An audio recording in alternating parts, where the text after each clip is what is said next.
Andrew Nikiforuk. Andrew Nikiforuk is a Canadian journalist who has won multiple national magazine awards.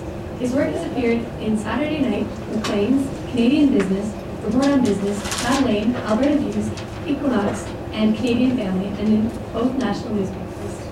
In 1990, the Toronto Star newspaper awarded him an Atkinson Fellowship in Public Policy to study AIDS and the failure of public health policy.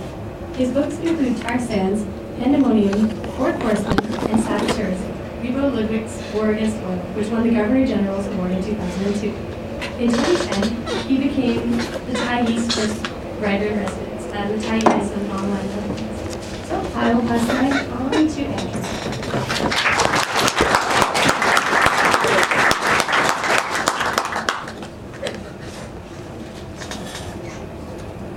Thank you very much. It's a great pleasure to be here and to hear such a diversity of views on this project.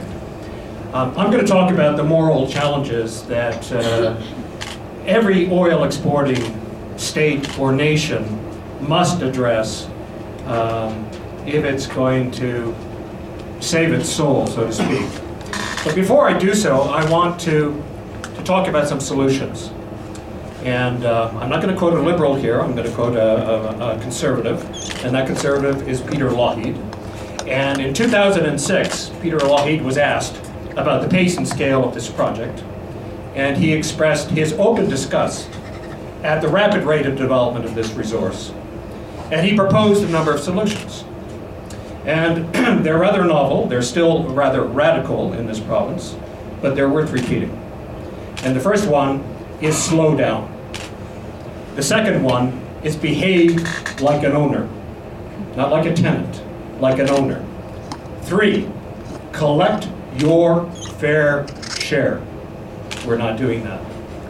Save for a rainy day. My God, we're not doing that either. Clean up the mess, add the value here. Now that was Peter Lougheed's very simple, basic, profound solutions to the mess that we are now in. And we are in a mess. Now, what are the moral challenges associated with a project this size? I mean, this project is extraordinary. This is a $200 billion energy project that is now producing only 1.5 million barrels of oil a day. That should tell you something. Business as usual has ended. When we have to switch, as a people, from conventional light oil to heavy, viscous, low-junk crude like bitumen, everything about our economy and our culture, which is based on the assumption of cheap oil forever, is about to change and is now in transition. So the first moral challenge presented by this project is its absolute scale. It's the whole issue of its bigness and how big should it get. Let me give you 2 examples of its fragility.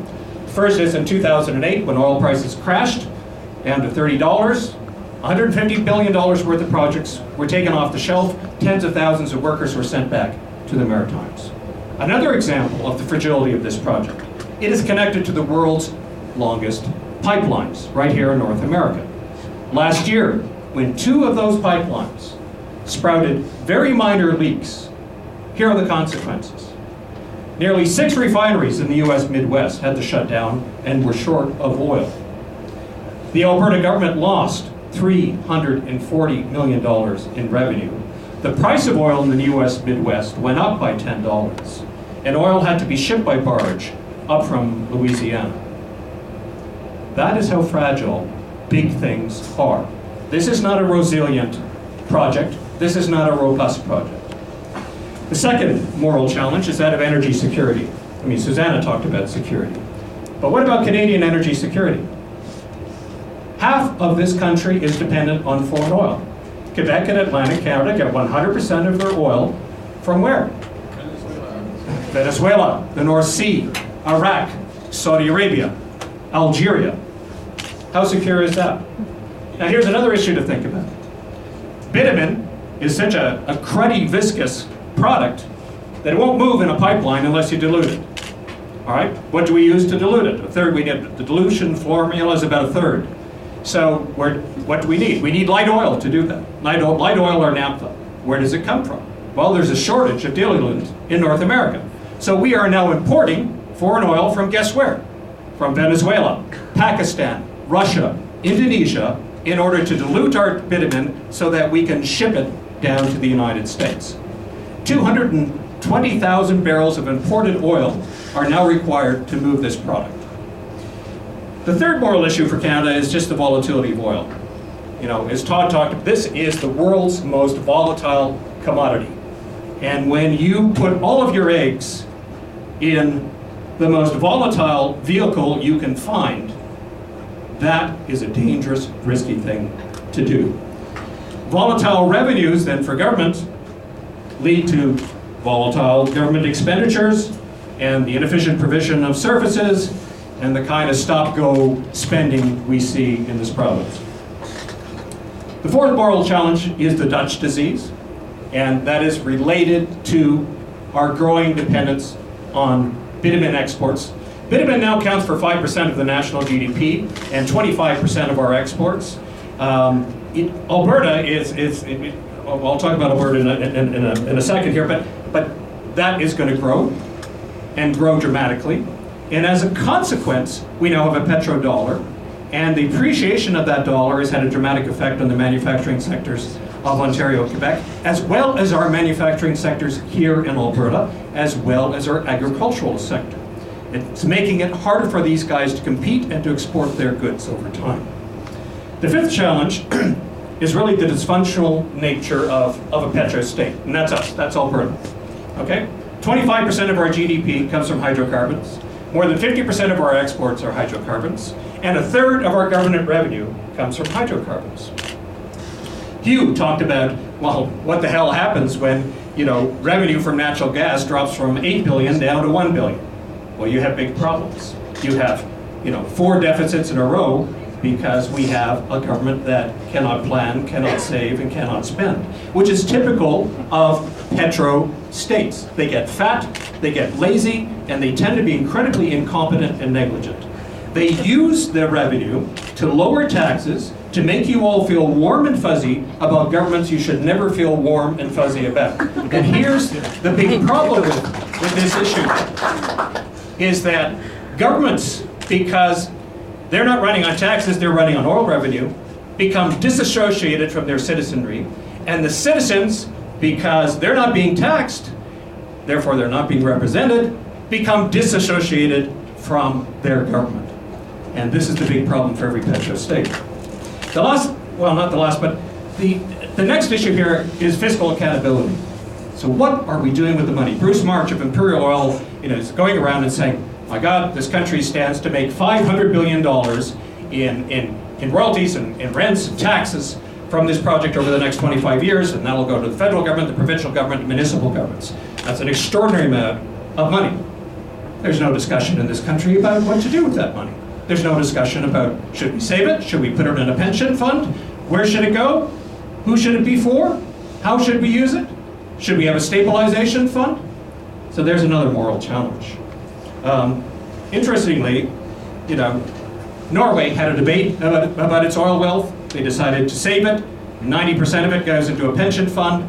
That fund is worth $500 billion. Lougheed actually started the world's first sovereign fund to great fanfare.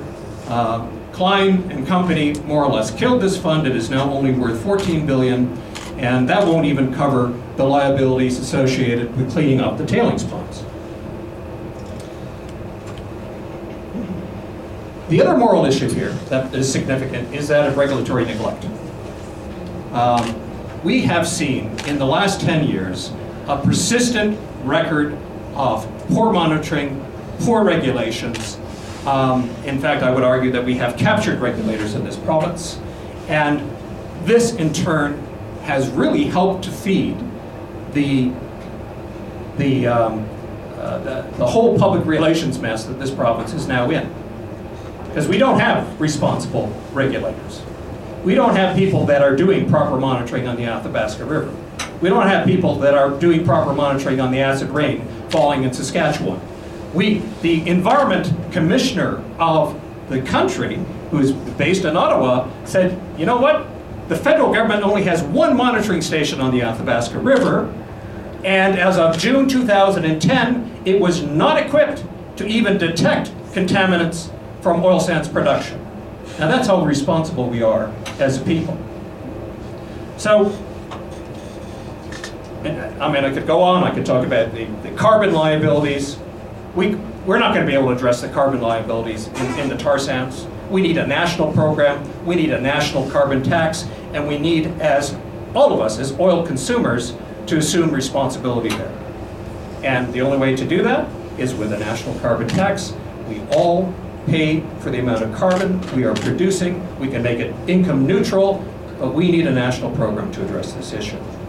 And if we think we could do it with carbon capture and storage, which even Forbes magazine looks upon as vaporware, you know, the technology is there, the science is uncertain, and the economics are nuclear.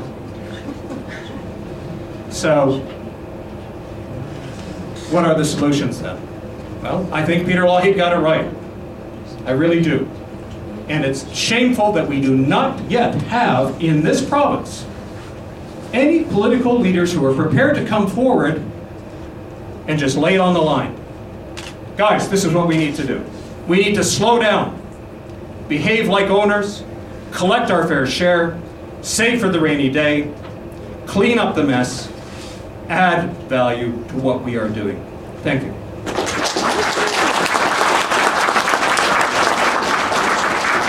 Why is everyone talking as if there's no alternative?